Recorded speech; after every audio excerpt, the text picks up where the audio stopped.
Podcast, or FHP for short. You may see a different face leading things today, trialing something different. Give poor Richard a break. So we'll dive straight in with the weekend's Premier League results, shall we? We can go. Let's start with. We'll go from top to bottom, from Saturday through till Monday. So the big one at lunchtime was Arsenal versus Spurs, the North London derby. Anybody have any thoughts? It's quite an entertaining game, to say the least. I think before the game started, I had thought that I think Tottenham was going to win, given the fact that obviously I think Son looked like he was someone that was actually coming into form after he scored a hat-trick initially after being subbed on. But I guess to my shock, it was the other way around, where the other team scored 3 goals, and then Harry Kane obviously scored the penalty to give Tottenham like a chance in the game. Possession-wise, I'm not surprised with how things went, because we know that's how Tottenham plays. They aren't a possession-based team. They chop you on the counter-attack, but I think Arteta really did a good job with the way he played the game, and they looked like they had control most of the part. And yeah, it was pure domination in my perspective.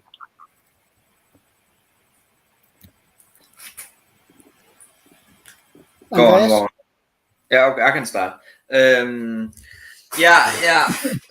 think, of course, this is one of the biggest games in English football. So clearly a big game. I think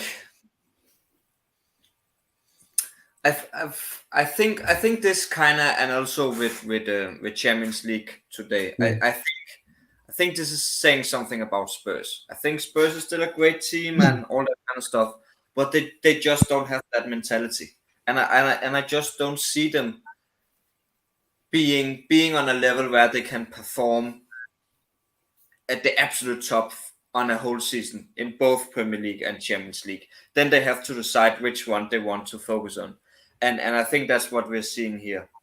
Then on the other hand, we have Arsenal. I know, Warren, you have Arsenal to probably win the entire season, and I'm still not quite there. But I think looking at it right now, I think it's safe to say that Arsenal is probably the better team right now of those two. But I also, like, on the other hand, then we have United that can go out and beat Arsenal. We have City that can go out and destroy United. So let's not talk about that. Let's not talk about that.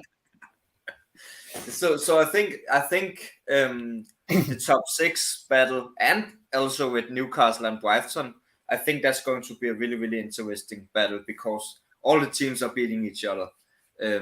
So yeah. Warren, your thoughts? I know you watched the game. A big goal from Daniel Partey. That was a bit of a cracker. Yes, that was a screamer, for sure. Xhaka, is it Xhaka? Is that how you say his name? Also got a goal in. And then Jesus, also obviously King Jesus of Arsenal, got a goal in as well. And it happens to be the week that I took him out of my fantasy league that he scores again. But nonetheless, I'm just gutted that they didn't get a clean sheet.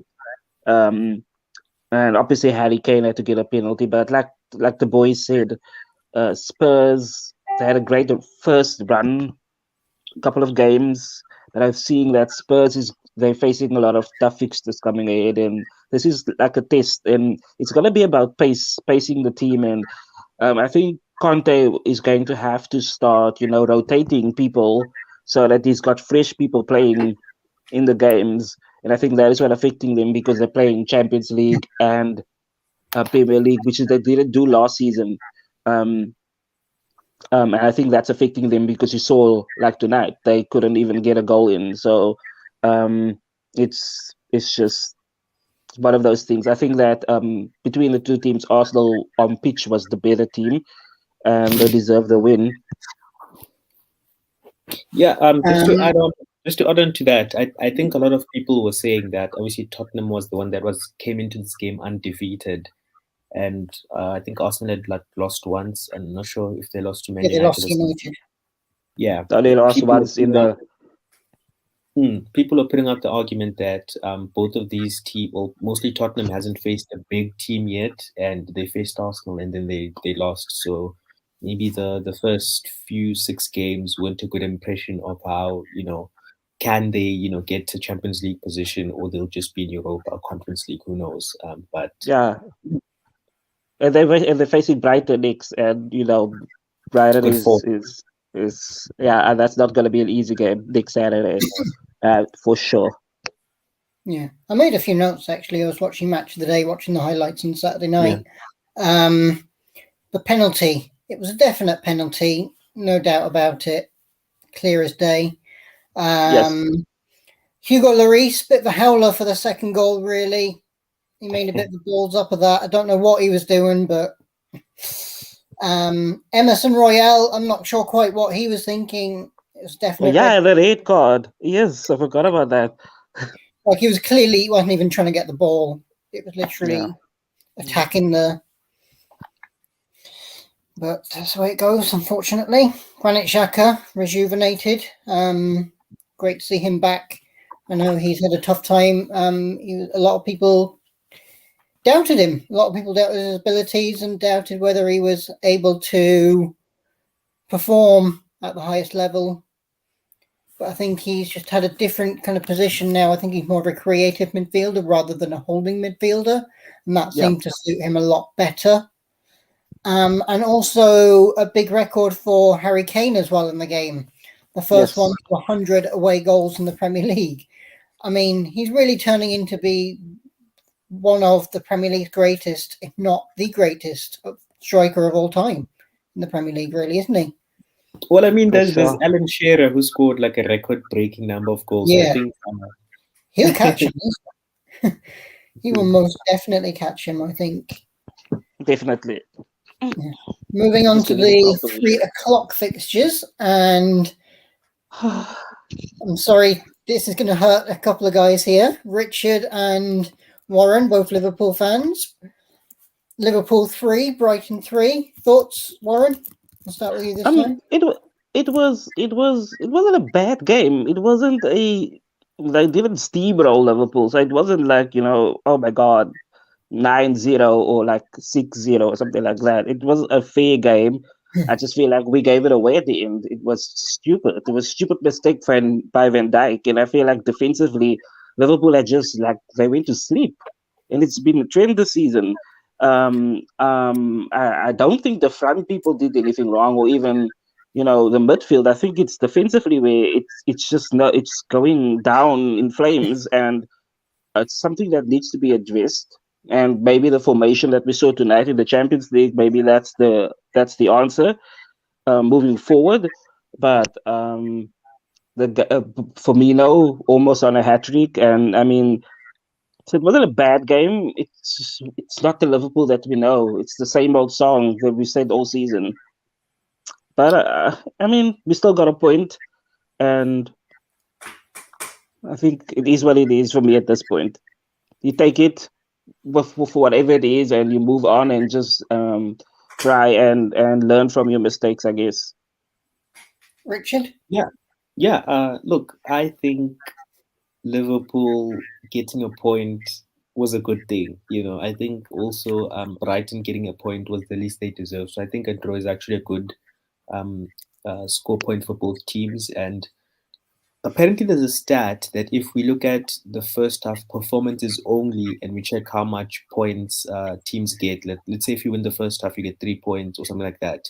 Liverpool is at 20th place. If we were just looking at the first half alone, Liverpool would be 20th on the league right now, which really shows how our starts have been really, really, really poor. And with tonight's game, obviously in Champions League, gave us a better start. So I'm hoping that we can start winning the first half, and that'll give us confidence to then dominate the second half of the game. Trossard did amazing with the hat trick. I mean, he's a player that I wasn't rating. I think in Brighton, one of the players that I usually like is Gross, not Trossard. So he came as a shock, but props to him. I think he's the third player to score a hat trick at Anfield. So that's a huge achievement for him, especially with the instability that would be assumed at Brighton, given the fact that they've just lost a very important manager that's given them the identity. So I think a draw is fair, if you ask me.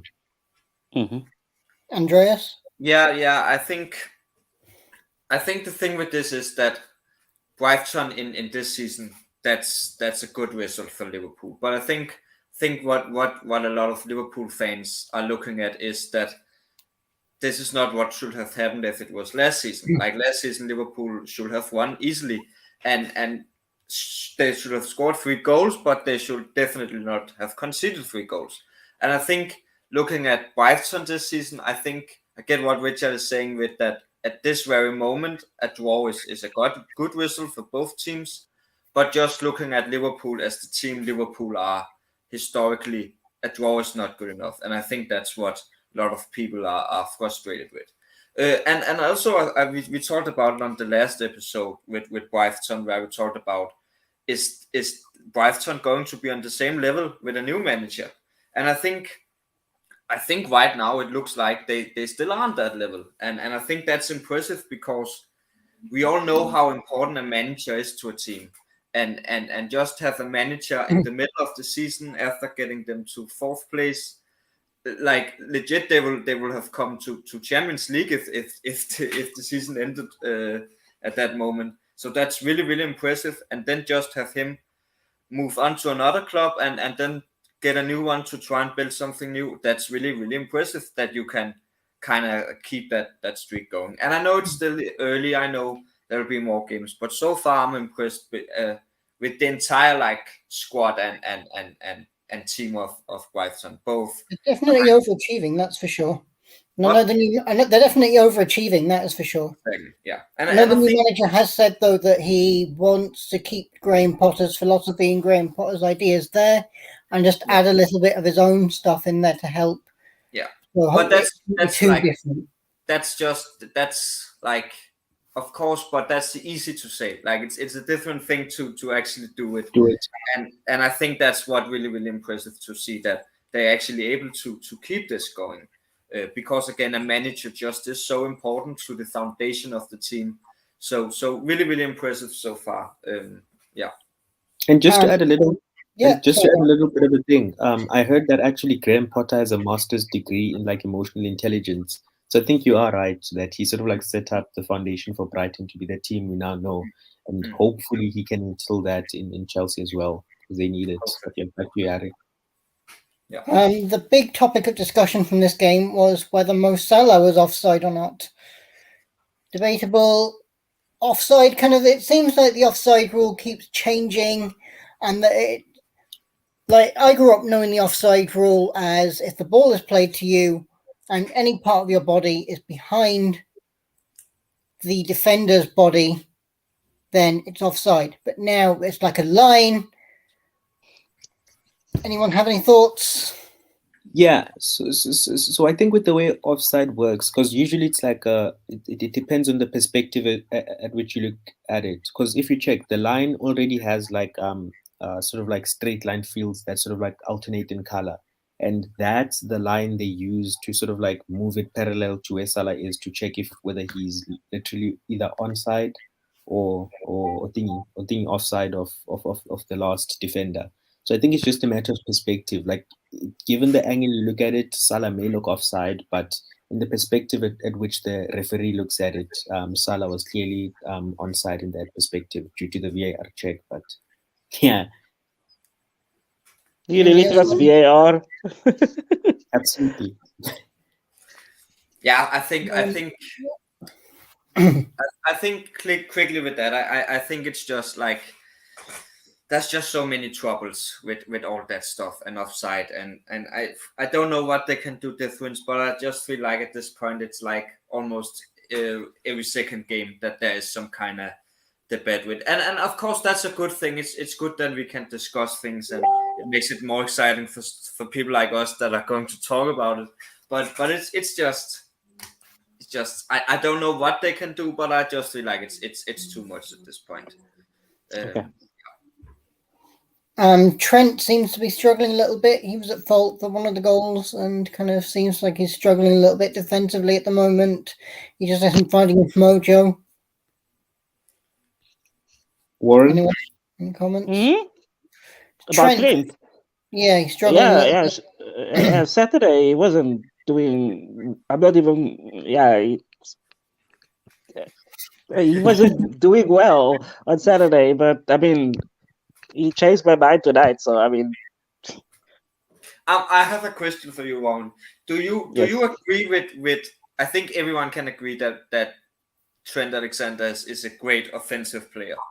I think everyone can agree on that. But my question is, do you agree with all the kind of hate there is towards him defensively? Because there's a lot of people that don't like him defensively, and I want to hear your opinion. My thing is, Trent is being forced to play in a position where he has to defend. But that's maybe not the position that he should be playing. And that's not his fault. That's the manager's fault. And I feel like I've been saying it for a couple of weeks now. Jurgen Klopp needs to change the formation when he plays Liverpool. The 4-3-3 doesn't work. It doesn't work anymore. For me, it doesn't. And he has to, because there's no more Mane. There's no more Minamino. There's no more Origi. So as new people come in, you need to change your team. You need to change your format of playing because, like I said, Trent is being forced to play in a defensive position. I would prefer Trent to move closer to the midfield. That's my opinion. That's where he belongs. But yeah, that's where I stand on the topic. You think he'd be good on the right of a back five or 3-5-2? I feel like he should. I would play like they played it tonight, or I would play like a 3-4-2-1 formation or something like that. Just move him closer to Fabinho and Henderson, where they can support him. And the onus is not on him to defend. You've got Konate, you've got Van Dijk, you've got Matip that can fill those shoes in. Fair enough. We'll move on to the next game. Chelsea versus Crystal Palace. We'll go to our resident Chelsea fan. A good result, Andreas, for Chelsea at last. If you had told me last season that I would be extremely happy over a win against Crystal Palace, a 2-1 win against Crystal Palace, I would have told you were insane. But I've never been happier. This is like winning the Champions League at this point. It's insane, but it's true. No, I don't even know what to say because we were a little bit lucky. We were, and Crystal Palace is a good team. I think Anderson was injured. He has been really important for their defense, so that of course had something to play as well. I think amazing goal by Gallagher. So great to see him finally do something good. My concern with him, if I have to be a little bit on honest, the bad side, is this because he was playing against Palace? Because I think every player has this kind of, when they're going against their previous team, advantage. They want to show they know what they're doing and really want to say, hey, I'm better than you guys or whatever. And so my concern is, was he especially good at today, or was this like the beginning for him being good? And I'm worried that this was just like a one-time thing because he was playing Palace. But I know how great he is, and he was amazing for Palace last season. So I hope this is the beginning for something great. And Aubameyang scoring amazing as well. And I think that it's kind of like the same question. Was this a one-time thing? Like, because at the beginning of last season, Lukaku scored, I don't know, 3 or 4 goals in the last couple of matches, and that just quickly went downhill. So my concern with him is this actually the beginning of him being good, or is it just like a phase that he's in right now? So with all the good stuff and with the win, there's always the concerns about, are this just a one-time thing? But I hope for the best, and I'm really glad for the win. And I hope, and I do feel like Potter knows what he's doing. And you can also say like these two guys have not really been good so far.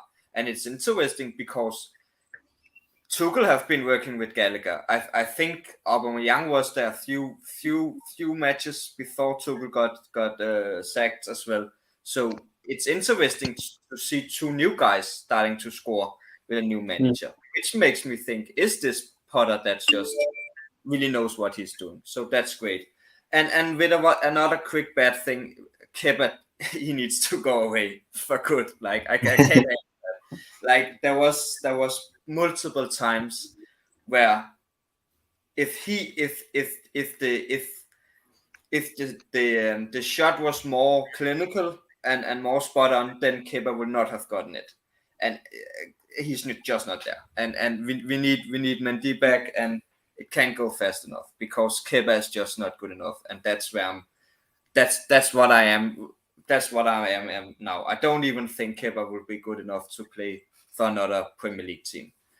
So he needs to go away. And I think I've talked about it with Mendy in the past as well. He has not been this good so far this season, but it's much better than Kepa is. So he needs to go away. And I have to say, I think he is honestly the main reason for Palace scoring a goal, Kepa. So yeah, but really grateful for the win, and hope it's the beginning of something good. The big debate for this game was the Thiago Silva situation. No. I was gonna. Should he? That was. I was gonna comment on that as well. I was gonna say that Chelsea maybe got lucky with the win because I felt like Thiago Silva should have got a straight red. Yeah. In that point, and Palace should have gotten a penalty. That's my opinion. But well, it wouldn't have been a penalty if it wasn't in the box. I didn't really watch the game, honestly. To be honest, I didn't watch the game. I was watching Liverpool, but I was watching the highlights. But regardless of whether it would have been a penalty or not, I felt like Palace was robbed. Once again, Chelsea got away with. They got away in another game also where they should have gotten booked, and apparently it was a foul against Mendy or something like that. But needless to say, I think it was the West Ham game. But needless to say, I think Chelsea got lucky, but they got the 3 points at the end of the day. Crystal Palace, I mean, I don't know. They've got injuries now, and Zaha, ever since the international break, hasn't been on top of it like he used to. But yeah, my opinion is that Thiago Silva should have gone off, and that maybe could have changed the whole game. Yeah, it would have changed the whole game because he set up the goal. Exactly. My thing with it is that I get what you're saying, but I think it was our ball. What he did can't be excused. It was stupid of him. He should never have done it. But I think it was our ball. I think it was a free kick to us because he did get pushed. He legit got pushed to the ground, and so that's I think it was our ball. Again, what he did afterwards was stupid. You should never do something like that because. I think he knew what he was doing. He did. What? He knew. He's experienced at this point. He knew what he was doing. He knew what he was doing. Yeah, he absolutely knew what he was doing. It was so stupid of him. But again, no matter if it was stupid or not, I still think it was our ball. It just did not get made by the ref. But that doesn't change how stupid it was of Silva. But if it was our ball, then Thiago would not have done anything wrong because he only did it because it wasn't our ball. So I think that's an interesting thing to remember. But again, still stupid of him. But I think yellow is fine because it was stupid, but I still think it was our ball. So yeah, that's my opinion. I noticed Conor Gallagher didn't celebrate against Palace. Actually, Palace were the team that he was on loan with last season, and did actually perform really well for them. So it was nice to see. It was nice to see that little bit of respect. I think he realizes that Palace made him the player that he was, and that he has a lot of time for them and a lot of respect for them.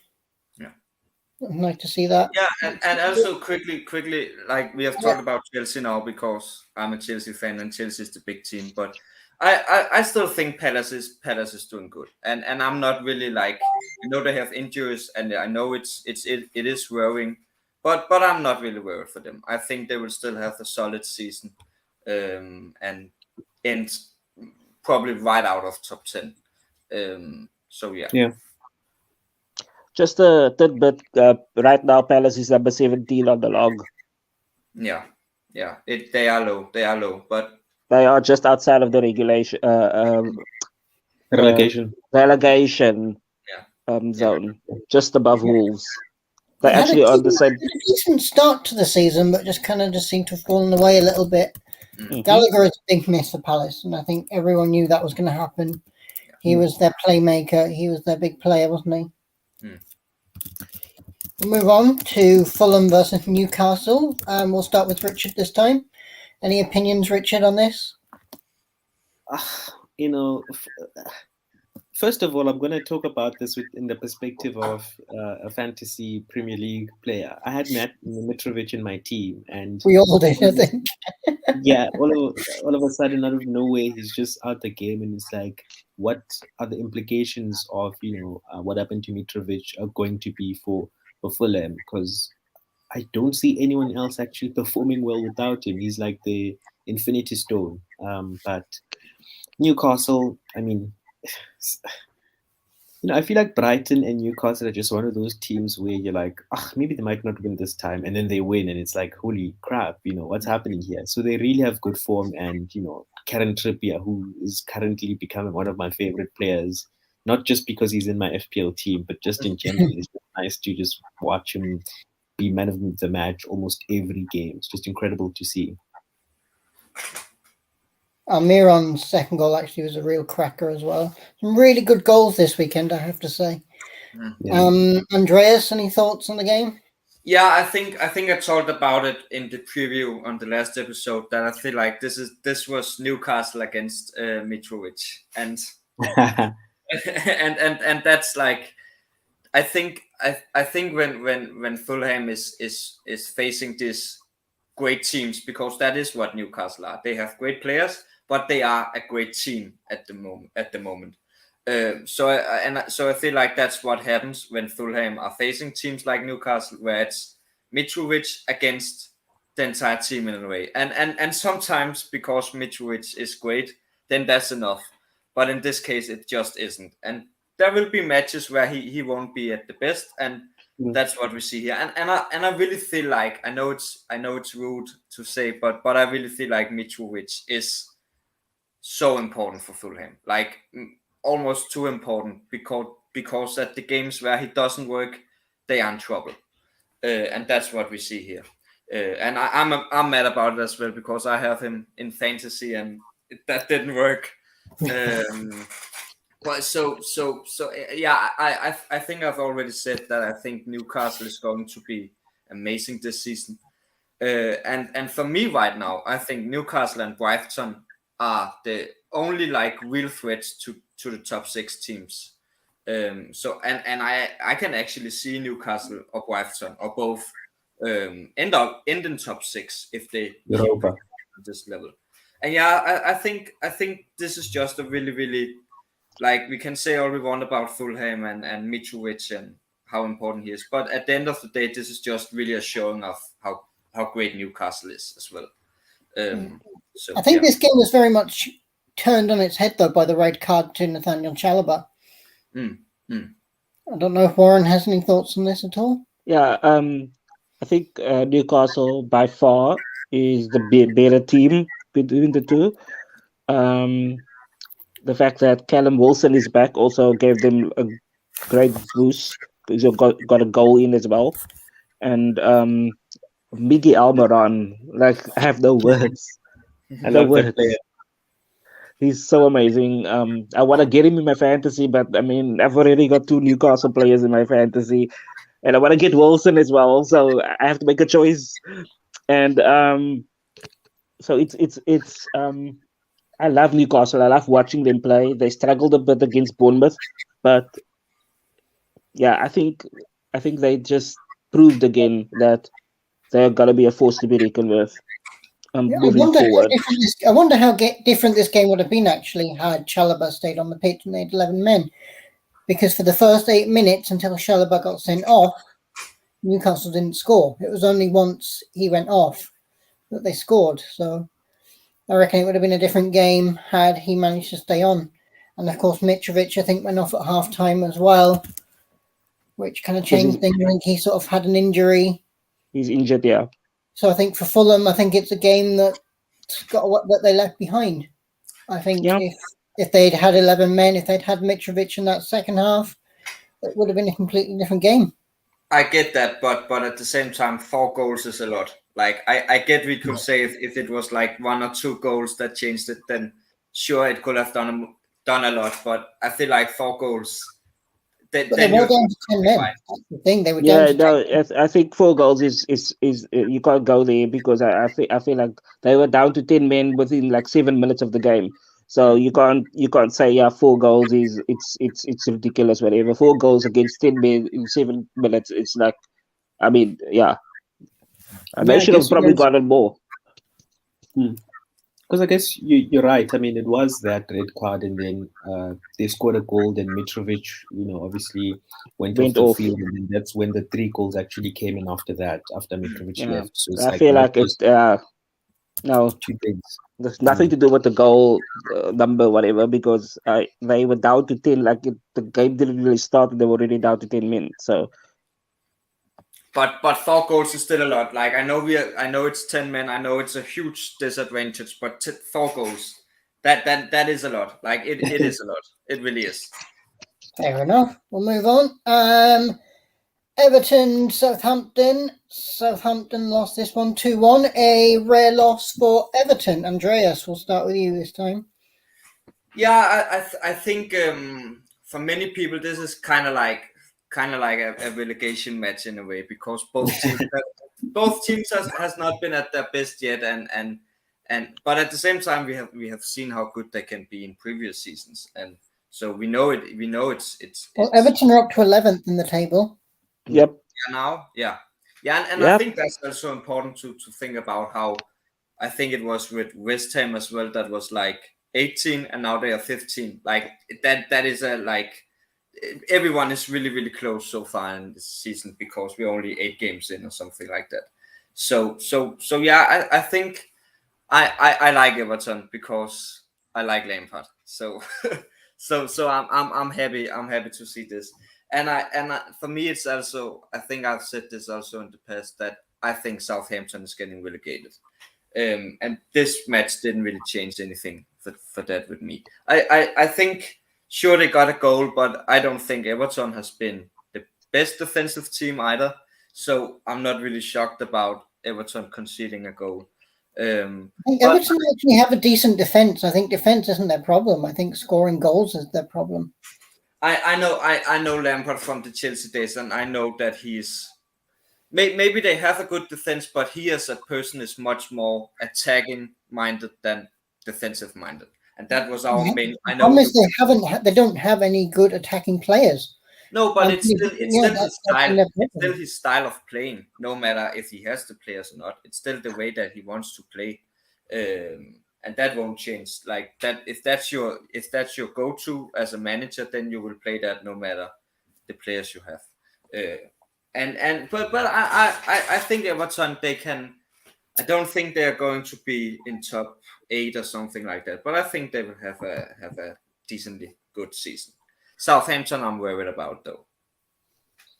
Yeah, this was quite an interesting match, because if you look at the stats and you look at the match, it's almost like it tells you 2 completely different stories. Because I mean, Southampton dominated the possession; they had a total more shots, in total they had like 22, and Everton had 12. They had more shots on target, while Everton had less shots on target. With more passes. It's almost like looking at the stats, you'd think that Southampton dominated the game, but I think this game could have easily also ended as a draw as well. So maybe Everton is lucky, but unfortunate result for Southampton. Yeah, I think I've said it last time also. Conor Cody is been a great addition to the Everton team. Defensively, he's really centered them. He got a goal in this weekend against Southampton. I don't know why Wolves let him go. It's stupid. But I mean, I'm not gonna really bother talking about it. Everton, I don't think they mind conceding as long as they're winning. They are on the same exact points as Brentford and Liverpool at this moment on the table. So I think they're doing good. I think they had a slow start, but they're not as bad as Nottingham and Leicester and West Ham and those people. So more worried about Southampton at this point. Yeah, Cody almost scored against us as well, but it was ruled offside. So he's really not just a defender; he's becoming a clinical attacker or goal scorer. He was probably their best signing this season. I know it's known wide, but still. Yeah, they lost Richarlison too, so there's that attacking wise. Yeah. Actually, their backline is actually really, really good. Just looking at the lineup they had on the weekend, Seamus Coleman right back. We know how for years he's done the job for them. The Irishman there, the Irish captain. Connor Cody, James Tarkowski, both solid. Mikalenko left back. Michael Keane on the bench. It's really Doucouré on the bench. So like they have defensively, they have a lot of options. Attacking wise, it's where they're poor. Demarai Gray, Neil Maupay, and Dwight McNeil were their front line. I mean, that's not going to terrorize any attack, any defense in the entire world, is it? But we'll move on to the next game if my thing will load. We'll move on to a very dull 0-0 draw, Bournemouth-Brentford. Anybody have any thoughts on that, Warren? No, I don't have any thoughts, and I didn't watch the game. I guess congrats to both teams for getting a point. I was disappointed in Tony. Yeah. Fantasy football screwed me over, but anyway, we move on, and hopefully both teams do well in their next matches, because I mean Bournemouth is showing that ever since they lost their original coach, they can actually keep clean sheets and they can get points, and it's a good thing, especially against Brentford. So yeah, congrats to both teams and for getting at least a point out of a tough fixture, I guess. Richard? Yeah, I think it benefits both teams. I mean, Bournemouth is like 13th, and then Brentford is like 10th. It's almost like the same placement as Liverpool in terms of points they've gained. So Brentford are actually also one of those decent teams that are also having a little bit of a tough time, like Fulham, but they're up there with the Brightons and the Newcastles of the Premier League. Just looking at the game, you just think with the way Brentford dominated the possession and have them having more shots in the game that them having more shots in the game that they'd at least deserve more than just a point. But it's football. This thing happens. You may dominate a game and play it in a good style, but the only stat that matters is the final goal line. And I guess Brentford were unfortunate in this one, but well gained point from both teams. Yeah, I was pretty confident in Brentford winning this. And I really think like I was pretty confident that I think I was pretty confident in Bournemouth being the worst of the promoted teams at the beginning of the season. I was not that sure in Fulham either, but I felt like Bournemouth, they would be in trouble, and they were until very recently, and now it's like it's starting to become good. Like I know some people will probably be like 0-0 about against Brentford. How can that be good? But it is good because Brentford has been really, really, really good so far this season. So boring game, but like, and at the same time impressive for Brentford as well that they are still they're still a new team in Premier League. So still pretty cool that they are able to get a 0-0 draw like against a team like Bournemouth that has good players. So yeah, boring game, but kind of impressive for both teams that they are able to keep the clean sheet. Fair enough. We'll move on to Saturday night football. West Ham getting a rare win there, of course. 2-0 2-0 against Wolves. Warren will hopefully be back. I know his power is possibly going out. Schedule's changed. So we'll start with Andreas. Any thoughts on this? This obviously cost Bruno Lage his job, actually, as well. He was sacked after the game. Yeah, true. I think that like this was 19 and 18 and 17, right? In the league. Let me see. Yeah, I'm pretty sure they were. So, Yeah. 15, 18. Yeah. And West this Ham are was 15th like, at the moment. yeah, I think you, Harry, a few days ago said something about you expected it to be 0-0. I don't know if it was you, but someone said this is going to be a really, really boring game. And I think a lot of people expected that because they have been really, really bad so far, these two. And when I say bad, I mean like we are talking about two teams that has been in top 10 for I don't know how many years now, like doing really, really good the last couple of seasons, and now it's just going really, really bad. So I think a lot of people expected a 0-0 match here, but not what happened. West Ham got it together. I'm still kind of worried about if this was Wolf being bad or West Ham being good. So I like West Ham. I want to see West Ham not being a top team, but at least not getting relegated. So my concern with this is like if this has been against, let's say, Crystal Palace or a team like that, I would have said, okay, wow, amazing. But I'm not sure. I'm not sure how confident I am in West Ham winning because they're good. And we just talked about with Cody going to Everton. Everton probably like a really, really important player for Wolves for a while now. So I think with him gone, I think that puts their defense in some big troubles. So for me, my question with this is, was this West Ham being good or Wolf just not being good? With that said, though, I think probably the highlight for me watching the match was Diego Costa, like him returning. That was like, it was so clear from the moment he came on the pitch how everyone knew where he was. It was kind of like when you watch Holland or Lewandowski, or the whole entire team is just looking for him. Where is he on the pitch? When he went back on the pitch, the entire team went back. When he got forward, the entire team got forward.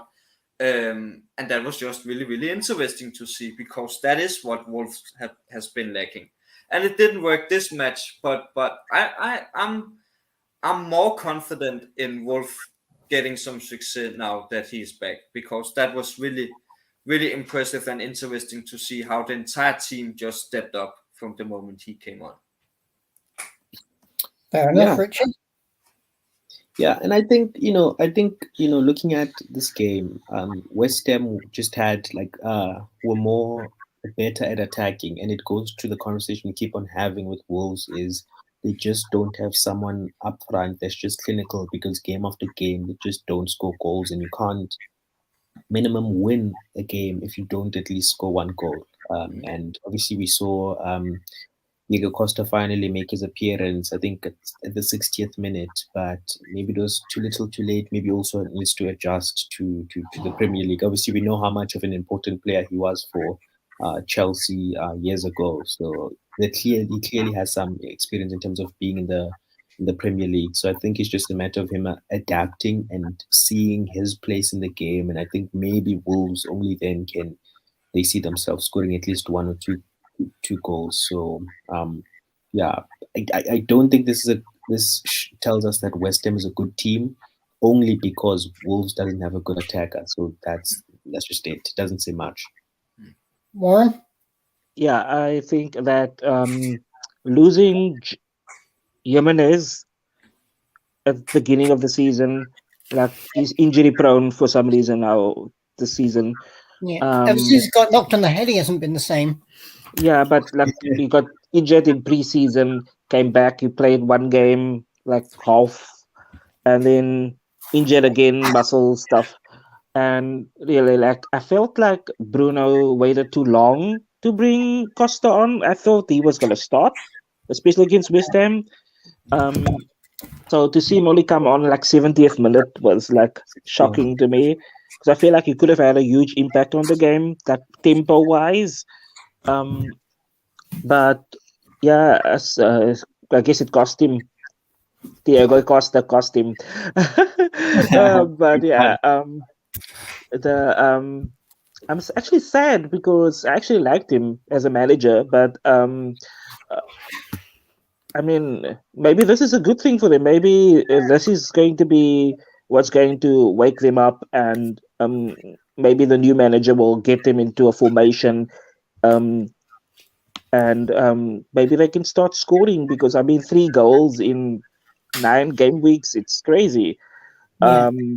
And yeah, I guess congrats to West Ham. They are not the greatest team at the moment, I guess, but they were overall the better team on the night and or the afternoon, I guess, wherever they played. And Bowen is back to scoring ways, and hopefully he can keep this. He can keep this up, and maybe I'll bring him into my fantasy like I did last season. So I'll probably wait till after the World Cup to see when I want to do that. But I'll keep an eye on West Ham for now. I think they've got pretty decent features coming up. Now I'm not sure who they're facing next, but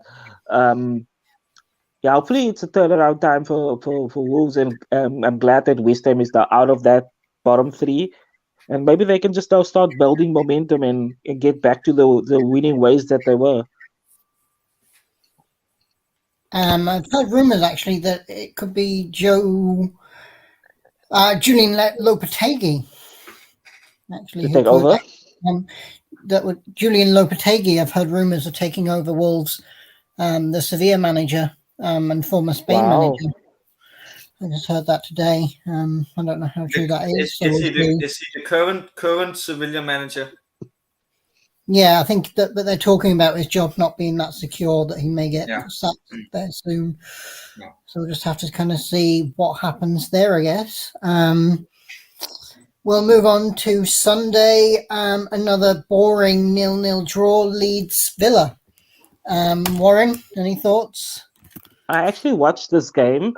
It wasn't a boring game per se. It was just there was no goals. But Aston Villa definitely the better team out of the two. Leeds just looked all over the place for me. Defensively, they just was all over the place, giving away a lot of free kicks. Aston Villa just couldn't close the deal. If you get what I mean, they couldn't close the deal at the end of the day. Coutinho had a lot of chances, but they just they couldn't find. It was one of those matches. It was like the Liverpool Everton match. You couldn't get a goal in, no matter how hard they tried. It was just one of those distant throw games, but it wasn't boring to watch. Like I said, I think Aston Villa getting a point is good for them. It's good for Steven Gerrard, and they were the better team. Not taking anything away from Leeds, I think having Jesse Marsh not on the touchline affected them as well, because he had that one match ban. But yeah, I think overall the formation that Steven Gerrard used was impressive, and they were the better team.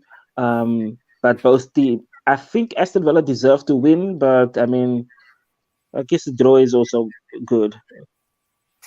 Yeah, I think with concerns to the match, I think Warren summed it up well. I think Aston Villa were just the better sort of like team in terms of attacking, and it also shows with who won man of the match, being the Leeds goalkeeper. He blocked 7 shots, so that also shows that Aston Villa could have well easily gotten 3 points tonight, but that night and.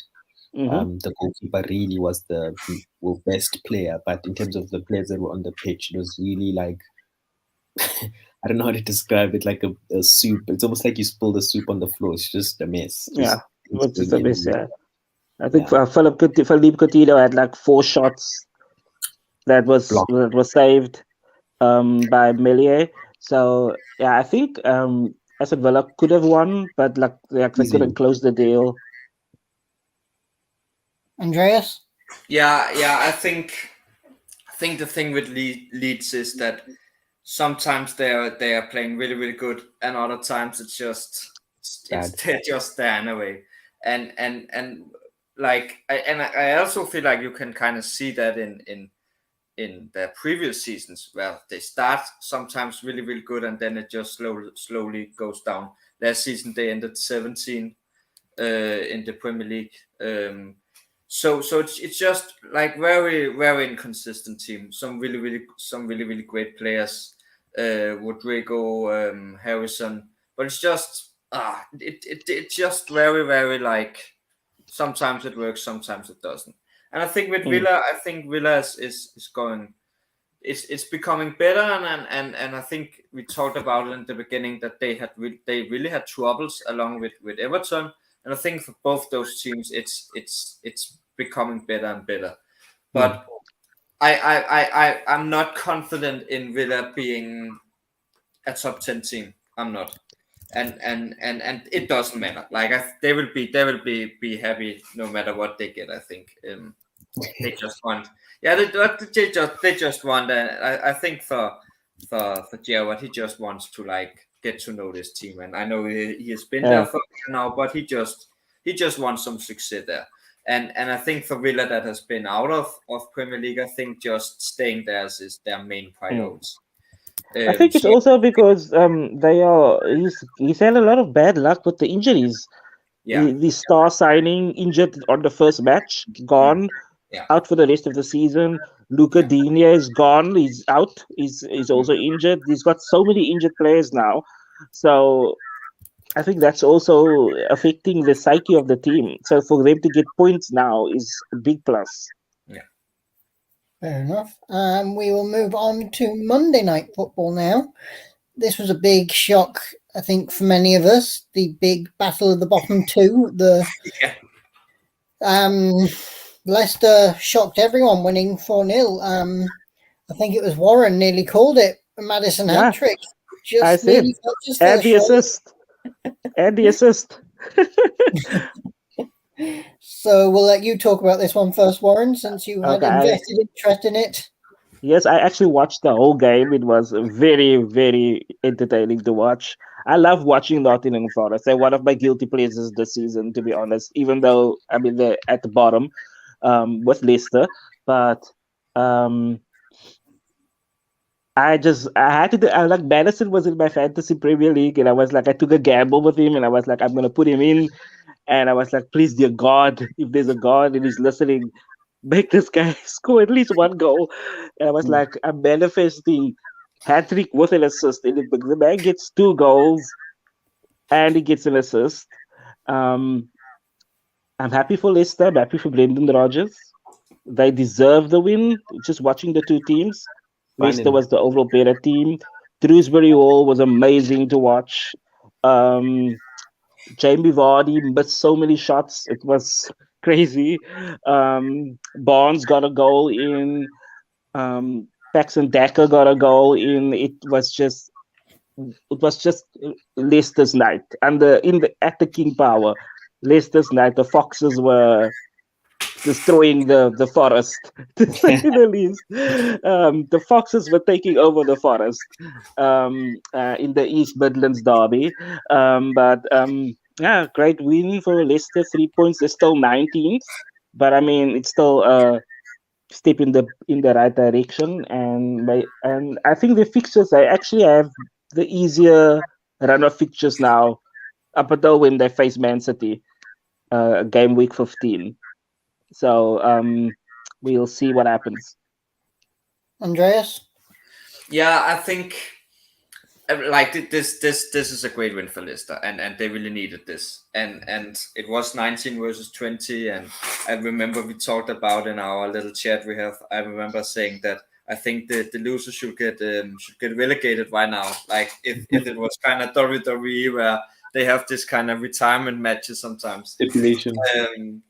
But like I think again it is at a place where if you had like Leicester in any other season, Leicester should win like this against a newly promoted team.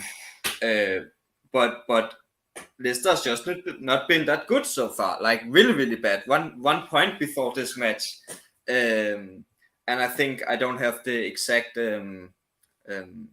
statistics right now, but I think it's over 20 goals conceded so far in these 7 games. So they really needed this, and I think my prediction for this game was 2-2. So I have to give credit to you, Owen, because you were almost spot on with this. I remember we talked about it where me and Abu was like, we don't think Leicester's going to win this. So congrats. I did. I'm not shocked by it, but at the same time I kind of am. Like it because it's so conflicting in my head that of course I should expect Leicester to win, but I just can't based on what has happened so far. But they really did it this time, and I also think it's important to remember that when it comes to offensive, Leicester has been a good team. So in some ways, this is not even like that surprising. It's just defensive; they have been really, really, really, really bad. So I'm more surprised. I'm more surprised about them not conceding any goal than I'm surprised about them scoring 4 goals. And I think it's not conceding any goals that I'm really impressed with. Even though I know Nottingham has not been the best at all when it comes to offensive, I'm still surprised about not conceding a goal. Richard, any thoughts? Yeah, I mean, I'm gonna say it as it is. Nottingham is not the best team in the league, so Leicester winning or scoring 4 goals against Nottingham doesn't say much to me. I mean, they moved from conceding 15 goals to scoring 4 goals. Congratulations, but I mean, you're not gonna perform decently against maybe mid-tier teams or something like that. So I'm happy that they won. Brendan Rodgers is wearing blue right now, but we all know he's a red, so I guess that's something you can be happy about. But they have to They do have a decent side. They do have a decent side, and that's what disappoints me. That shocks me that they're not winning, that they can't win because they do have a decent side. I mean, they're three in. I think it's a young side though, and I think it will take time for them to develop. And that's why I kind of hope that they somehow kind of find a little bit of form, find something to keep them up, because I think they will develop as time goes on. I mean, you have the likes of Jesse Lingard, Morgan Gibbs-White is still young, Brennan Johnson, Neco Williams, Dean Henderson. It is a young side, and I think that these guys can improve with time, add in a few more signings, and they can really be a decent side, I think. How many signings do they still How many signings do they still need? They would never triple-digger bus for their squad. But I think an important factor with Nottingham also is that they really made a lot of signings, and we have been joking about they're signing everyone at this point, and that because it's so different from the team that actually got them promoted. So it is in many ways a whole new team, and that will, if it will happen, it will take time to make all them kind of work. Like people sometimes forget that like you can't just make signings. Like people have to work together on the pitch, and that's a really, it's going to take time. It's going to take time for them to start gelling together. Yeah. So both players being young and not really being used to work together, that's something that's a big challenge for them that they have to deal with. Fair enough. I think that's it really for the Premier League. I can't think of anything else I'm missing. I think we missed the game. Don't you guys think we missed the game? Didn't we miss a game? There's a game missing. I'm not to talk about that. No, yeah, that's true. Where's Man City? We do have to talk about the Manchester derby, unfortunately. I have no words.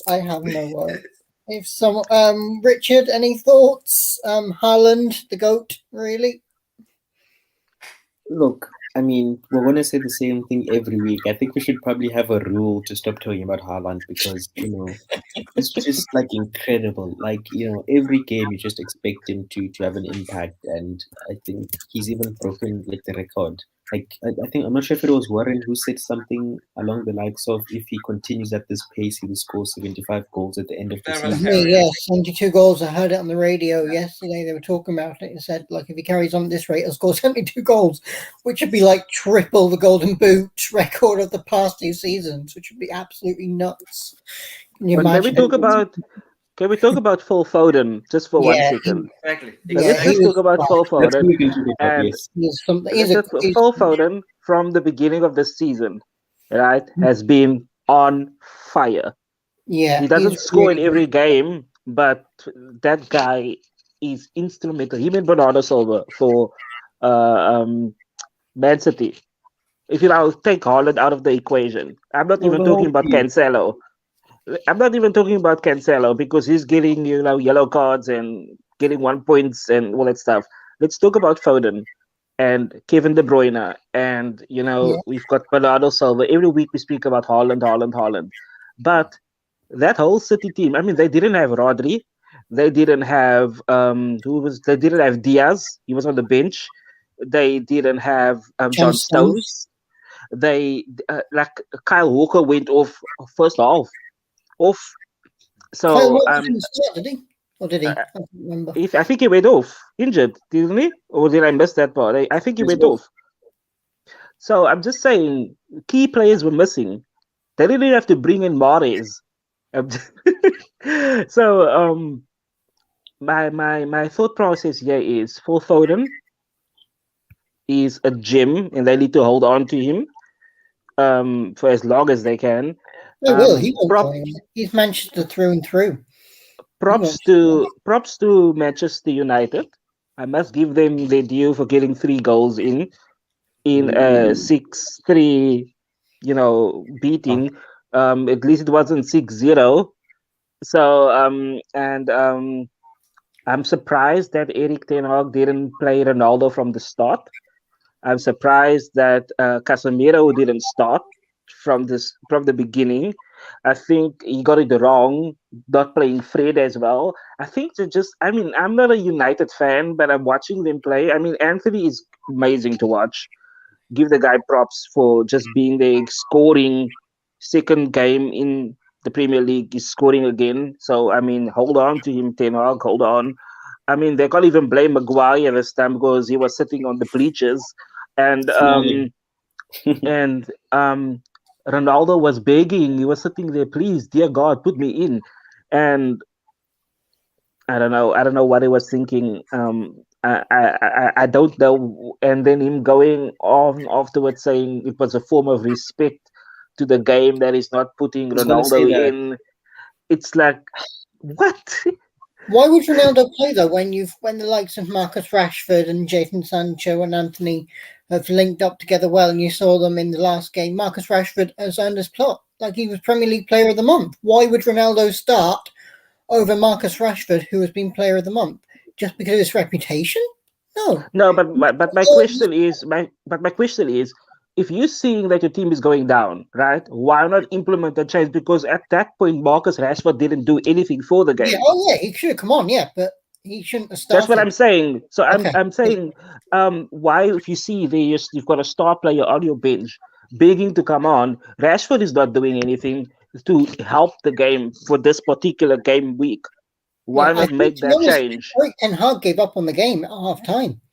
He gave up because he said that he was bringing on Martial to give him minutes. Like, he gave up on the game. If he wanted to give Martial minutes, he gave up on the game. He didn't even try and win the game. He gave up, which is stupid. Mm-hmm. Yeah. And he actually really disrespected Cristiano Ronaldo by saying, "I wouldn't want to damage his career." That was a bad comment. You don't bring on your best player, someone that's got an incredible record through the years, just because you don't want to damage their career. Like, how on earth does that make sense? Make sense? It doesn't. It doesn't make sense. And I think it was completely fine not having Ronaldo from the beginning. I think the starting lineup was. I think Casemiro should have been there, but yeah, I think Casemiro should have been. I think he should have started McTominay and Casemiro together, and then had either Eriksen or Bruno in that 10 role, because I think you needed the two holding midfielders. You needed that two holding midfielders to try and shut down De Bruyne, try and shut down Bernardo, try and stop them giving the ball to Haaland, forcing them out wide. Yeah, and I think. Again, I think not starting Ronaldo was fine, but I think he should have come on and at like 50 or 60 minutes. Should call it half time. Yeah. That would work. And if I'm Ronaldo and I'm seeing my manager say that to somebody in the press, definitely come January, bye-bye. Yeah. And that is the rumor. I think I sent that to you in our chat that I think it was BT Sport or something that said that right now it looks like they have green lighted that he can come away in January if the right offer is there. Which I don't think Ronaldo is staying at United. No. And I think that's fine. Like I get it from both points. He's not getting because he's not even getting any playing time. He's not getting any minutes. But Martial is getting minutes, so that to me is a slap in the face. Yeah, but with that said, I kind of like I think it's weird not playing Ronaldo in this match when no one else is working. But in general, I understand that Ten Hag wants to go a different route. And I think I kind of think that's bold, and I like that he's like, not many people are going to say, oh, we can use Ronaldo. Like, and so I kind of like that he says that. Was it wrong not playing Ronaldo in this particular match? Absolutely. But I think in general, I think it's best for both to just go their separate ways. And I think looking at the match, I think it's like we have to kind of get credit to United for getting 3 goals. I agree. City actually are very weak defensively. That is a big area of concern for City. The fact that United scored 3 goals. And you said that a while ago, Harry, and I was like, really? Yeah. And I said it. I think I said it in the group chat when Warren posted the graphics for the City team. The fact that he started Akanji and Ake ahead of Diaz and Laporte. That was a very strange decision in my eyes. Yeah. Like those two are the experienced defenders. Ruben Diaz was player of the season literally last year for City, saved them so many times. Yeah, and I think that's something that if we have to find one bad thing about City, which is barely possible, then it has to be the defense. And I think when we are going longer into Champions League, I think that's where they have to be worried, because we can get to a point where Haaland is not scoring goals. And I think also with what Warren says, I think it's really, really important to, sure, Haaland is amazing, but it is the entire offensive of City, like amazing stuff. And Foden with hat-trick as well. And what went wrong for United? Where did United struggle? Why were they so bad? In this match? Yeah. What was it that I feel like maybe I'm wrong, but I just feel like it's really, really difficult to deal with Haaland and De Bruyne.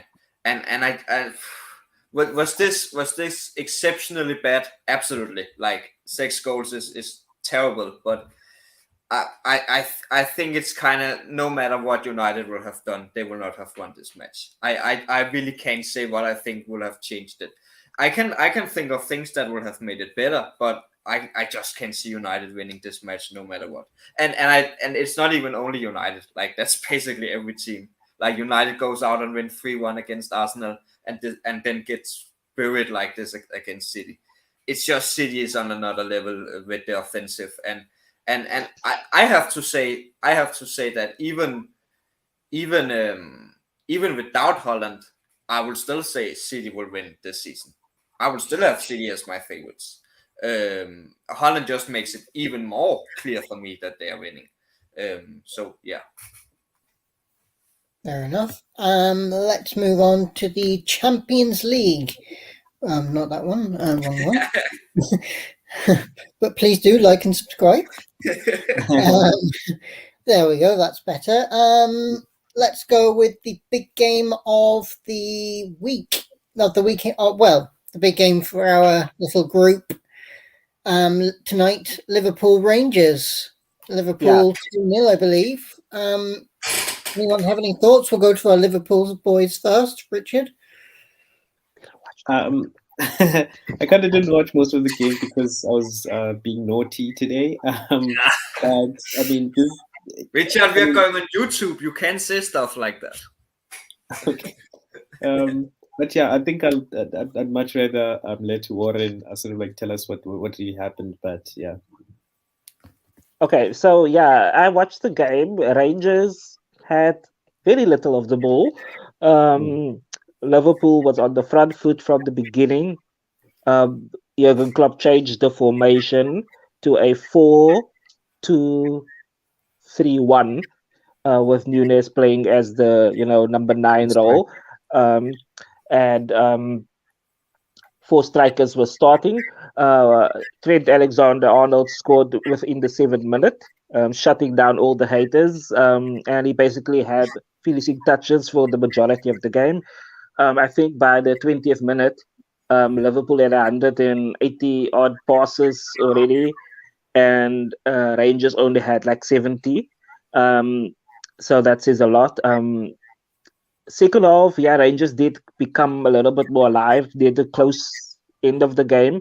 But Salah taking the penalty in the 53rd minute basically clinched the game. And I think it was something that Liverpool needed. It was the Liverpool that we used to see in the previous season. And I think he should actually stick to this formation because it's working. So hopefully he does that. But yeah, it is going to be interesting to see what happens next week because we're facing Rangers again. So yeah, so it's Arsenal and then Rangers. But it was a great Liverpool Champions League match to watch, in my opinion. Yeah, I mean, much needed win as well for Rangers, for Liverpool even. They needed that win. Yeah, I mean, definitely. One thing I want to say is, I mean, Rangers is also a team that's almost like us in the sense that they're also kind of not performing as well as they did the previous season. So us winning against them isn't really a huge indicator of what's to happen. I think a good indicator of where Liverpool is at the moment in terms of its reinvention will be against the match against Arsenal in the next Premier League week. On Saturday. Exactly. That if we win that game, then I can clearly say that okay, Liverpool are in contention to at least win one trophy because we always win trophies. So it's like a guaranteed. Sorry to brag, but but yeah, that's how I look at it. It's not a good indicator, but it helps certain players like Trent gain the confidence because Trent hasn't been getting a lot of positivity. I mean, Van Dijk as well. So maybe this game is a good sort of like mentality thing for the players, and hopefully we go up from here. Yeah. From the looks of the group, actually, it's going to come down to the Liverpool Ajax game for second place at the end of the week, the end of the game week, unless Liverpool can pull off something against Napoli, which is possibly unlikely, but it's probably going to come down to Liverpool Ajax in the final week. Yeah, and I think... But they won't be seeded, though, for the knockouts, and they'll face group winners, which will be a problem. But then again, a lot of the big sides aren't winning at the moment. Looking at some of the groups, you have Barcelona didn't. Club Brugge, Group B. Bayern, top of Group C, no surprise there. Sporting, atop of Group D. AC Milan, Real Madrid, Man City, PSG. So obviously they can't face Man City or Napoli.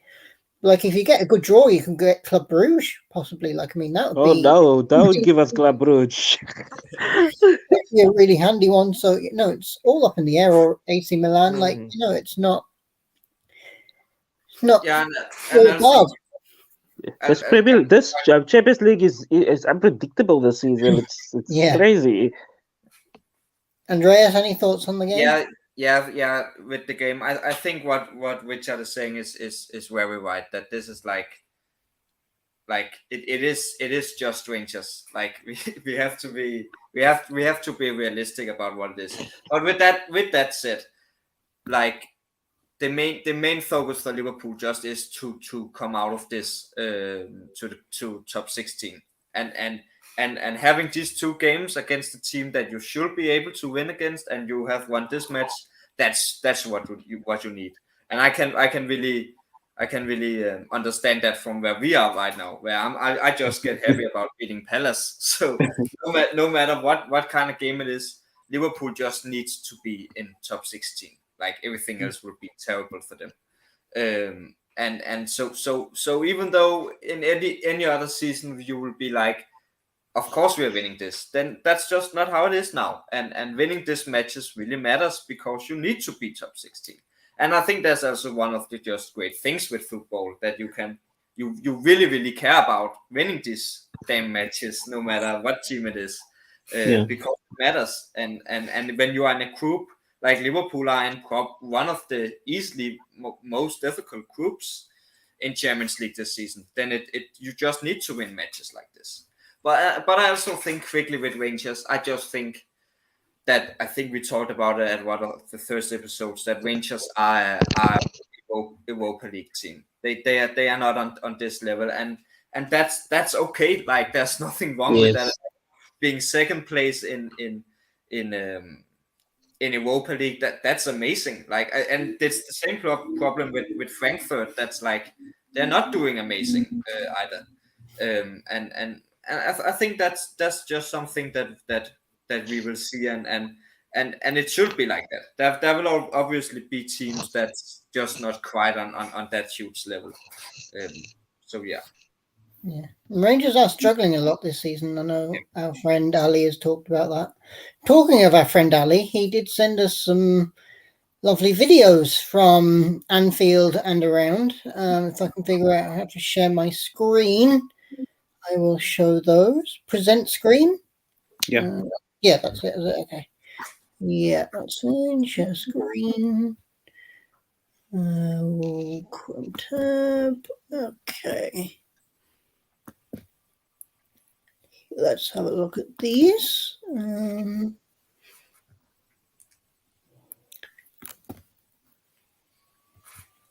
Download it, see if that works. Folder. I am new to this, so bear with me. Did he send the videos on our football chat group? Yeah, he did, yeah. Okay.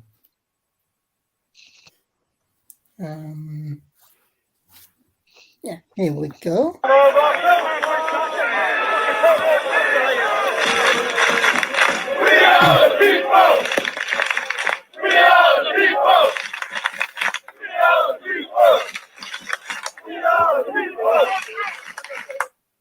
That was one of the videos he sent us of the away end from Rangers. Let's get the next one. We'll download it. Download the other one too while I'm there. Get them both there, then we can get them up. Okay. Yeah, so for those who don't know, Ali is a huge Rangers fan from Scotland, and he went to the Liverpool match to watch it.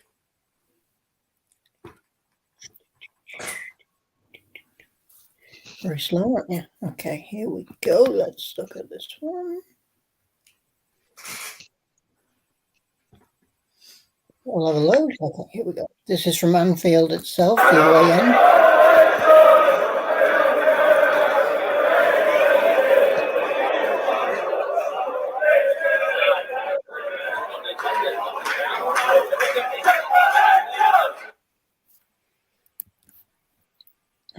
Let's see if we can get the other one then. I think this one.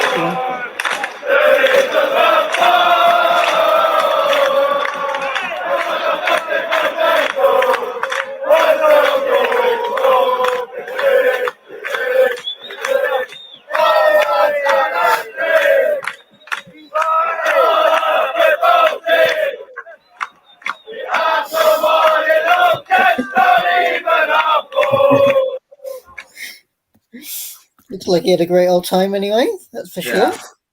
Yeah, even he said that the pitch at Anfield looks amazing. So that's a huge compliment coming from a fan like him. Yeah. And I think they had to go and get their tickets from Goodison Park actually, and walk up to Anfield. We'll move on swiftly to Tottenham against Frankfurt. Actually, I have a headline here from a newspaper of a report from it. It says Ed Sheeran played the stadium a couple of weeks ago, and so at least this was not the first time Deutsche Bank Park had been treated to an insipid mid-tempo performance that some people possibly insist is the work of a generational genius. Quite the description there. I love it. That was a 0-0 there. And anybody have any thoughts? Obviously, I know you guys weren't really watching it because the Liverpool game was on, but yeah, I can start. I said this at the beginning of the episode that's just. I think that's what Spurs at the end of the day just really lack. That's the mentality to go into this competition, to go into Premier League and actually go after winning. It's like when you compare to Real Madrid that last season, they didn't play that good. They didn't. No one thought they would win. Some did, but most people did not see them winning Champions League. But when they go on that pitch, they just know what to do. And when they're down 1 goal or 2 goals, they just know how to score them because they have the mentality. They are used to winning.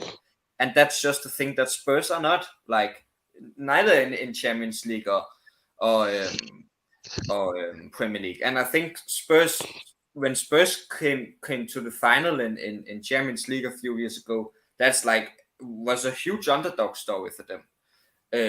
So Spurs are just not they're just not used to this, and that's just what we have seen in Champions League this season so far, that they can go out against a Frankfurt team that I just said are not good enough to be great in Champions League, and they still get a 0-0.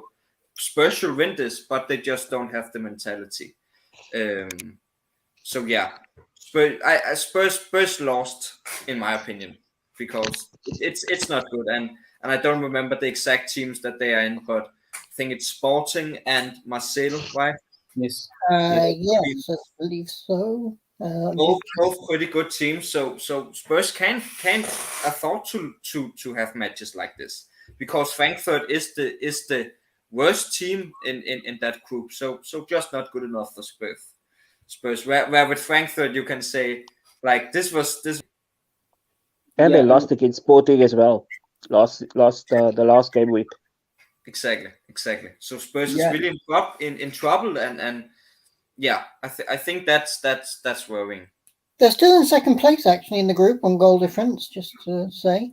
Yeah, joint second though. Yeah, Sporting are on 6 points. Then it's Spurs and Frankfurt on 4 each, and Marseille on 3. So that group is still wide open. Anything can happen. Yeah. Yep.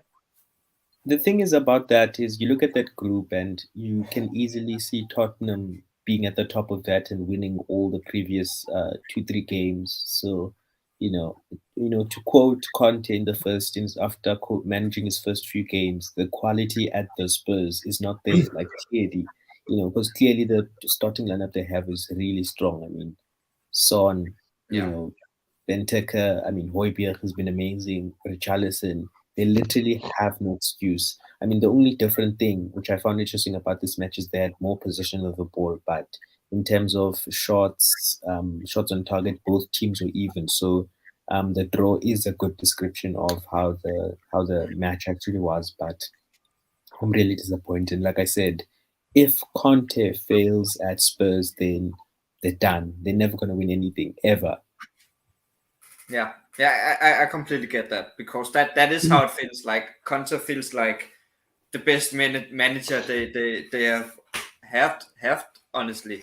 And they are still in trouble, and it's not the players. Like, maybe defense is not always good enough, but like Kane, Son, you can't ask for more than that. Better too. Yeah. And now Conte, a great manager, so it's not the manager problem either. So I think I think the owners has to kind of look in towards themselves and be like, are we doing something wrong, or what is it? Because there is a lack, and then you can say it also depends on what you're going for. Because if you want Spurs to be like this top 6 team, then they have done what was expected. But I think as a fan, I would be in a position where I'm like, we have been so close so many times now. So it's just not good enough anymore. Mm. And how long will Kane be there? And Son as well? Will they be there for 3 more seasons? Probably not. Kane will want to win trophies. That's the thing. Exactly. So it's kind of like that. Something needs to happen soon, if they want those trophies.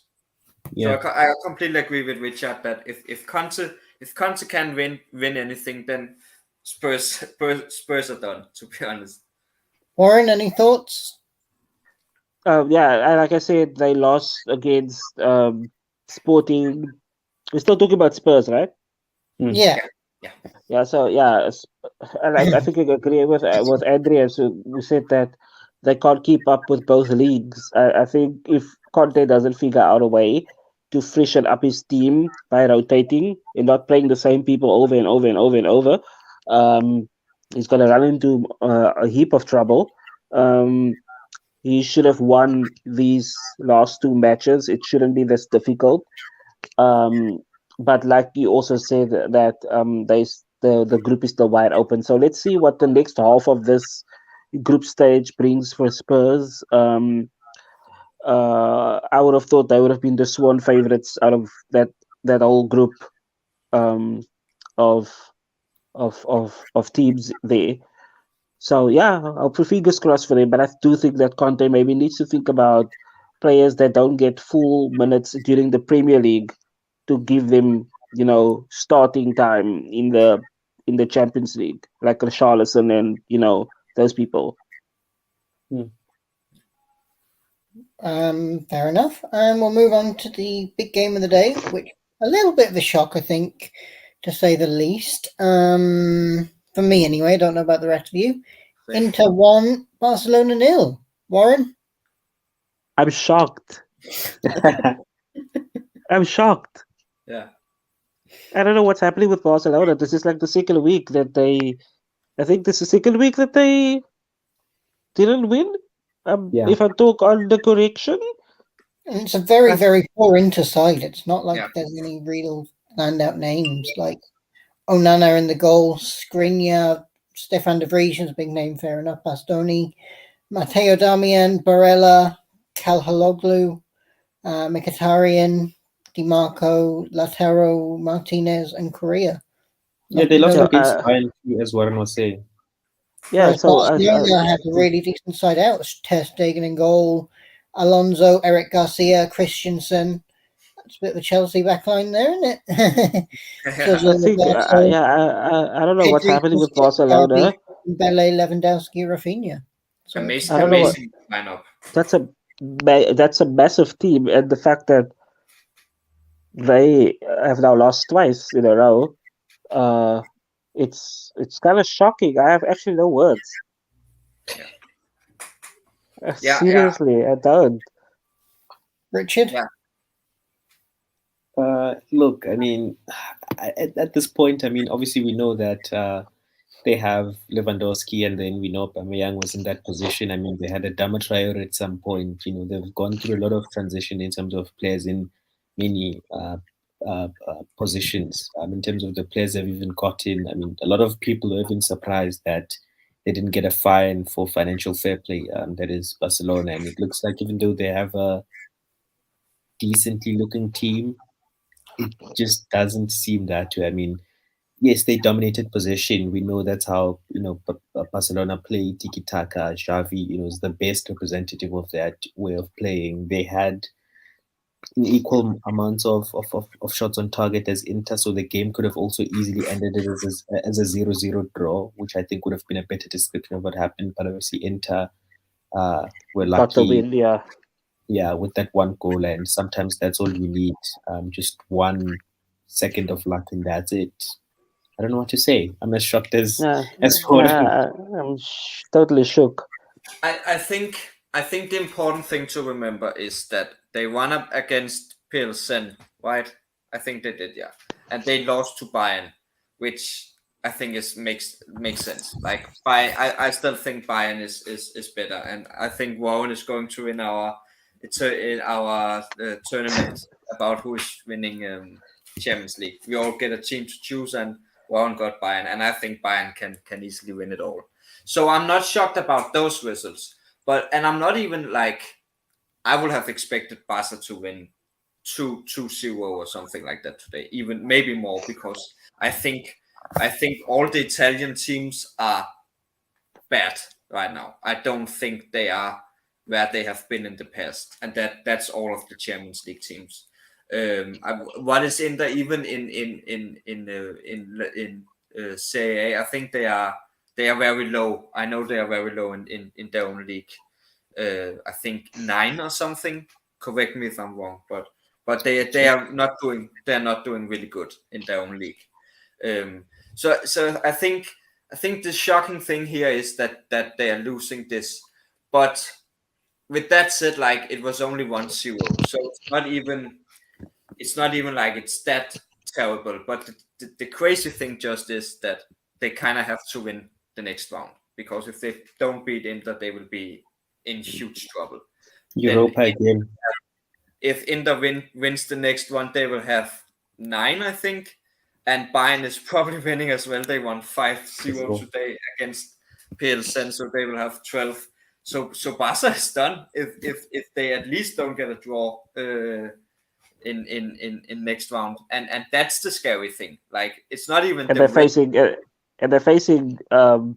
Inter again. Yeah, they're facing Inter again. So and that's the scary thing for me. It's not even the results, because beating Pilsen, of course, losing 2-0 to Bayern, fan of losing 1-0 to Inter is okay.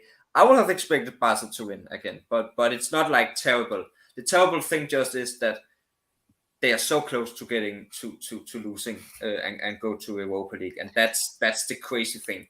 But I also just think that says a lot about the group, that Inter is doing better than expected, and Bayern is of course great. So it is a really difficult group, and probably group of death, to be honest. But still shocking. And as a Barca fan, if I was a Barca fan, I would be worried, because they were in Europa League last season, I think. Yeah. So doing that twice, that's not good.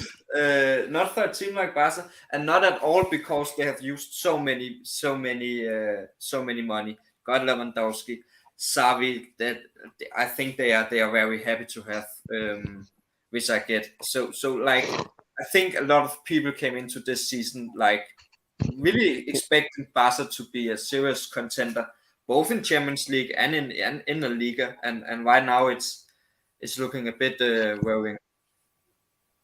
But also with that said, like, good win for Inter, and we have to give credit to them.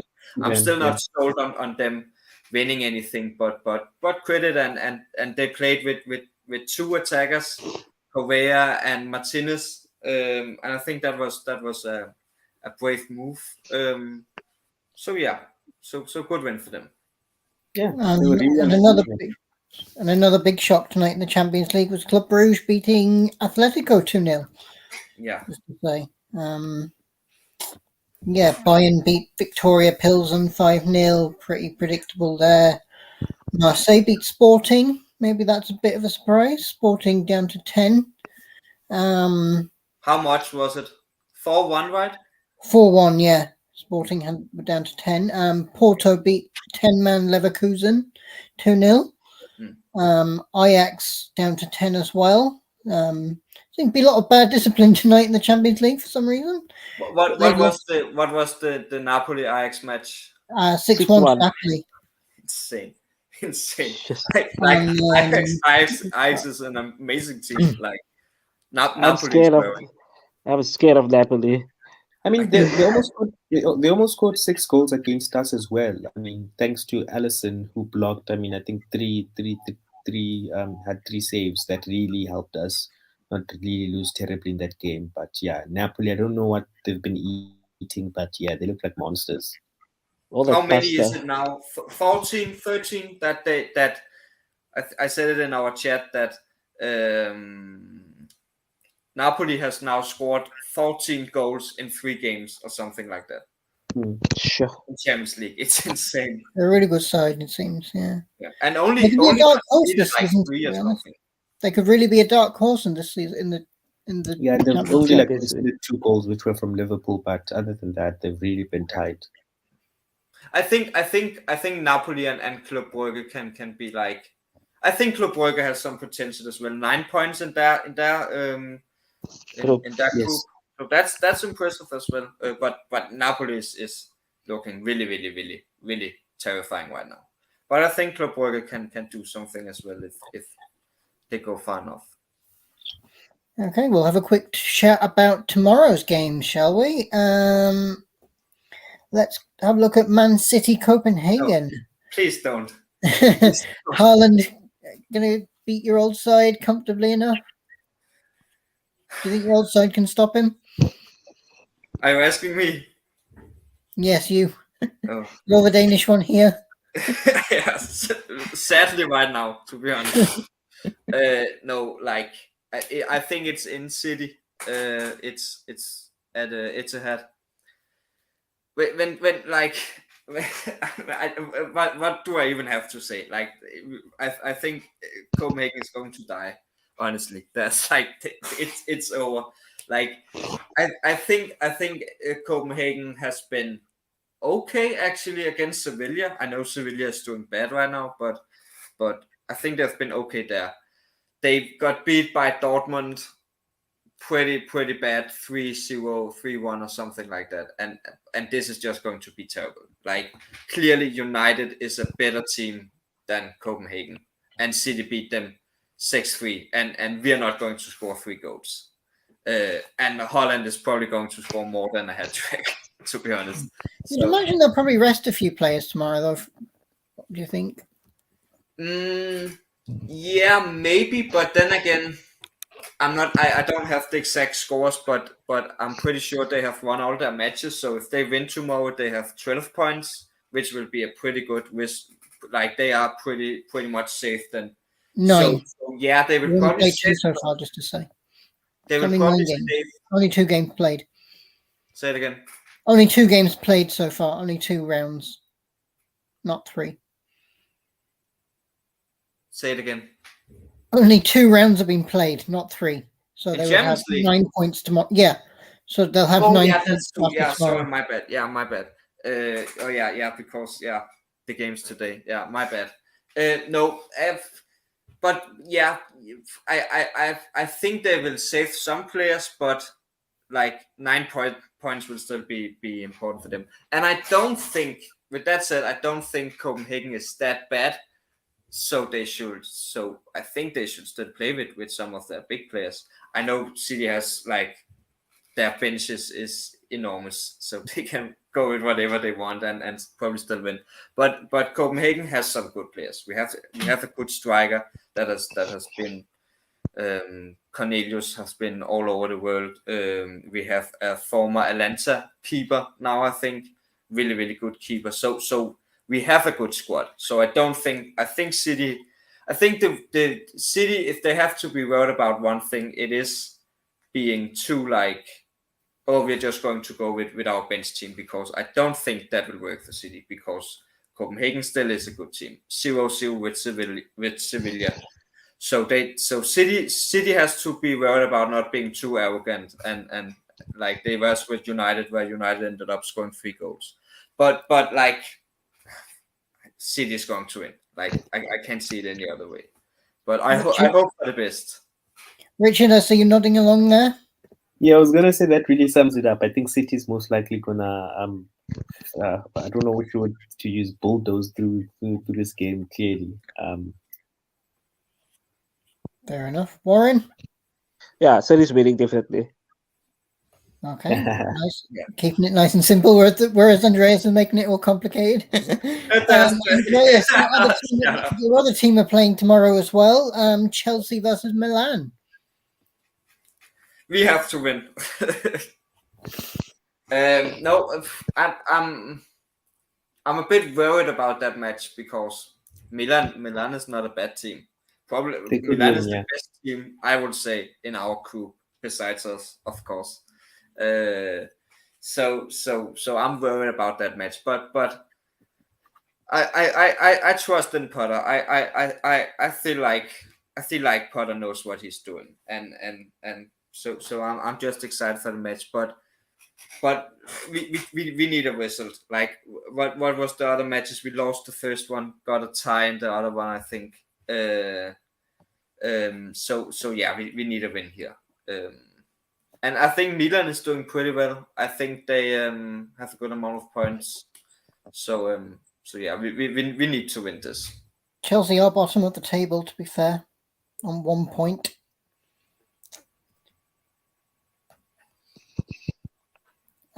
Richard, any thoughts? In my opinion, humble opinion, I think Chelsea is most likely going to lose, and AC Milan is going to get away with this one. Unfortunately, I think Graham Potter still. I think he's jumping from a back three to a back four. He's still doing those experimental changes, and that's what he needs. He needs time, but yeah, I do see AC Milan getting away with this one very easily. 1-0. Yeah, I think it will be close at least. Yeah, Harry. Yeah. Some of the other games on tomorrow, we won't really go into depth on them. Real Madrid, Shakhtar should be pretty straightforward there, you'd imagine. Juve, Maccabi Haifa, again, should be fairly simple. Leipzig against Celtic. Any thoughts on that? Could that be potential banana skin for Leipzig? I think very quickly, I think Leipzig is winning. I don't think Leipzig has been that good, but I just don't think Celtic has been good at all. And yeah, I think Leipzig is winning this, but I think it will be close. And both teams, someone that I'm not. I don't think they are as good as they could have been.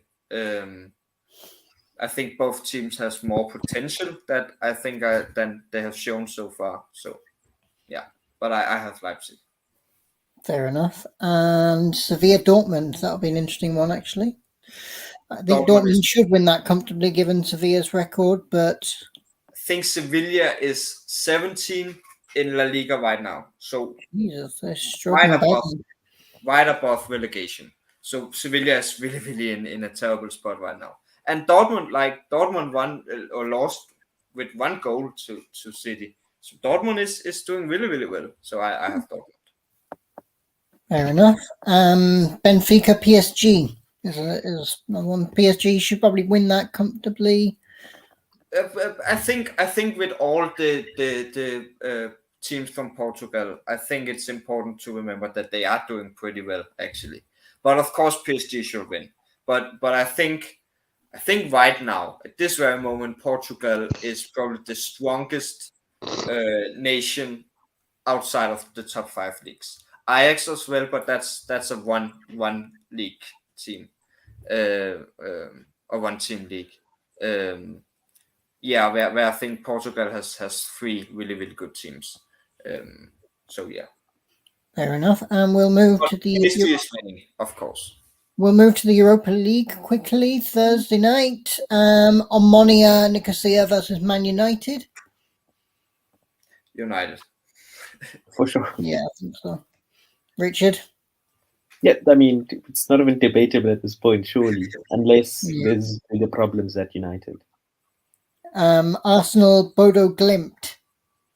I think with Bodo Glimt, I think it was last season that they were pretty good in. I don't remember if it was Conference or Europa but in one of those they came to like quarterfinal or semifinal or something. So people should not underestimate them. But Arsenal is winning. Arsenal is doing really well right now and better than they have been for many seasons. So yeah. Fair enough. Richard?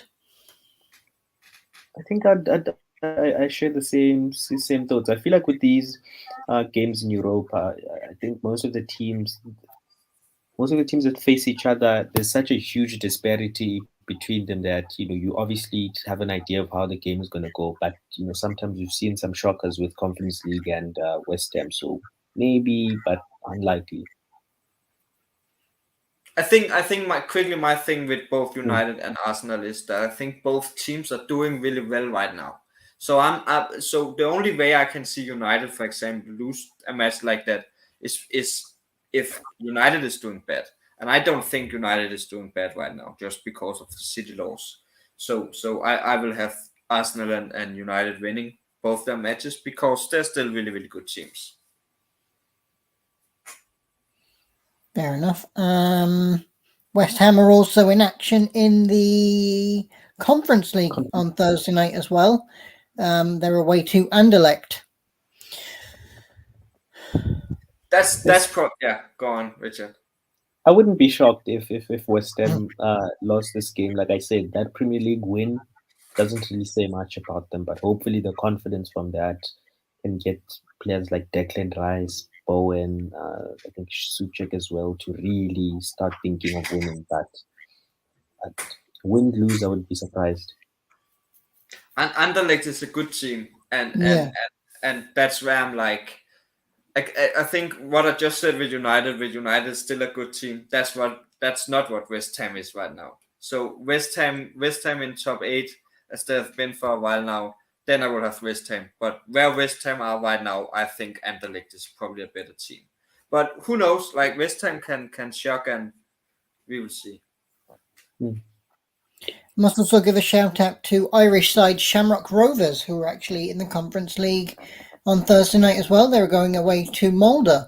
They've only got 1 point so far, whereas Mulder are top, so probably not going to do too well, but we'll see. Shamrock Rovers like the Norwegian team. Yeah, they're a Norwegian side. I believe they're Ole Gunnar Solskjaer's old club. Yeah. So yeah. I think we can probably leave it there then, unless there's anything anybody wants to add. No? Okay. Well, we're good then. Thank you everybody for watching. We will be back next week. So yeah, please like, subscribe, leave comments. We want this to be the biggest football podcast in the world. So yeah. Thank you for watching, and we will see you next week.